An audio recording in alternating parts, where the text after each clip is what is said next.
She's a Buddhist. Nonviolence is important to her. Before this I described her as the gentlest person I knew. So what the heck? After I stopped her she was so calm. She sat cross-legged on the floor and then made a call to a lawyer before the cops even got there. No charges for my girlfriend, yet. The lawyer has been helpful, but the cops less so. They wanted to arrest me when they got there for some reason. And my girlfriend had to actually ask for an ambulance for the guy because they tried to just load him into the police car and he was screaming and moaning. He lived but is still in the hospital. It's been 2 days since this happened and I still feel like my heart is racing. Every time I see my girlfriend I see her covered in blood with a It hasn't changed how I feel about her, but goddamn, it's changed how I see her. Edit, clarifying a few things. First, my girlfriend is doing good all things considered. Someone was worried that the blood was hers. The guy came in pre-wounded because there were bloody handprints on my car. He was definitely on something. My girlfriend is currently taking a bunch of substances since she was exposed to his blood too. She hasn't talked much about what happened and I'm not going to push her right now. I am worried about her, and I am taking care of her. I've been staying with her since this happened. And feeding her. Someone said to bake a cake. I am a professional chef. Also, apparently, an idiot.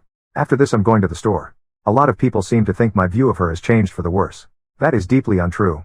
Rereading my post I realize I made it sound that way, so that's my fault. It's still pretty fresh in my mind and I'm processing things on the go. I was just having difficulty reconciling this new view of her with who I thought she was before, but I realize now that she hasn't changed. I just learned more about her. And what I learned is that she's a certified badass, to quote many of you in the comments. Also, a lot of people are calling me out for not helping more. Don't get me wrong, I feel guilty that I didn't do much other than call 911 in the moment.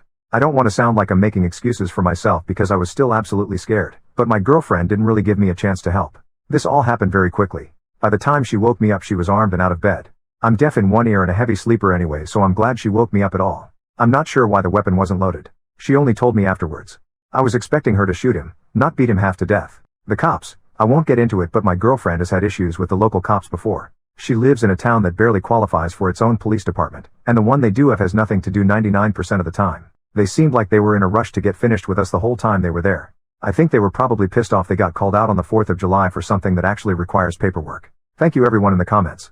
I've read every single one of them so far. There's a lot of good advice there, and a good amount of deserved criticism that I'm open to.